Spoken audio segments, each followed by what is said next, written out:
सम्राट अशोक का नाम इतिहास में प्रसिद्ध है।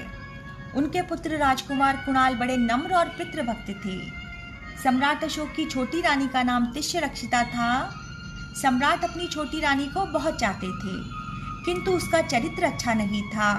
वह राजकुमार कुणाल की सुंदर आंखों पर मोहित थी। एक दिन अवसर पाकर वह एकांत में राजकुमार से मिली और अपने मन की बात कहने लगी। राजकुमार ने हाथ जोड़कर कहा कि मैं आपको अपनी सगी माता के समान मानता हूँ। तिष्यरक्षिता ने बहुत कोशिश की, किंतु कुणाल ने उसके पैरों को छोड़कर उसके मुख की ओर देखा ही नहीं। तिष्यरक्षिता क्रोध से पागल हो गई। उस दिन से वह राजकुमार कुणाल से बदला लेने का सोचने लगी। संयोगवश तक्षशिला के पास कुछ शत्रुओं ने उपद्रव किया। सम्राट अशोक रानी पर पूरा विश्वास करते थे। उसकी सलाह पर अशोक ने राजकुमार कुणाल को तक्षशिला भेज दिया। उनकी पत्नी कंचना भी उनके साथ थी। राजकीय मोहरें तिष्यरक्षिता के पास रहती थी।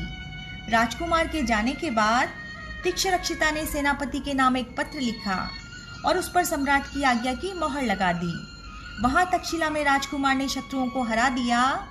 वहां की जनता राजकुमार का काफी सम्मान करने लगी। जब तिष्यरक्षिता का पत्र सेनापति को मिला तो वे बड़े दुखी हो गए।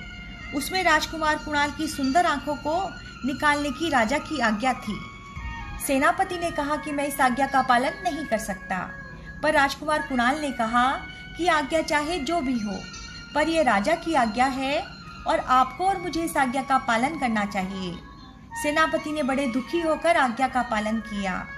अंधे होकर राजकुमार कुणाल तक्षशिला से चल पड़े।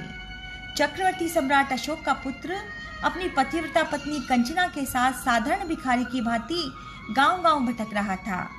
राजकुमार कुणाल वीणा बजाकर गीत गाते और इससे जो भी मिलता उसी से दोनों का काम चलता। भटकते भटकते कई वर्षों के बाद वे पाटलिपुत्र पहुंचे। रात को जब कुमार गा रहे थे, सम्राट ने उनका स्वर पहचान लिया। वे राजमहल से दौड़े कुणाल के पास गए। इतने दिनों के बाद सम्राट को रानी तिष्यरक्षिता की दुष्टता का पता लगा। सम्राट ने आज्ञा दी कि तिष्यरक्षिता को भी मेरे सामने ही जीते जी पृथ्वी में गाड़ दो। राजकुमार कुणाल ने सम्राट की आज्ञा सुनते ही पृथ्वी पर मस्तक रखकर कहा, पिताजी वे मेरी माता हैं, मैं आपसे भिक्षा मांगता हूँ कि आप उन्हें क्षमा कर दें। राजकुमार की अद्भुत क्षमाशीलता ने सम्राट और सभी लोगों को चकित कर दिया।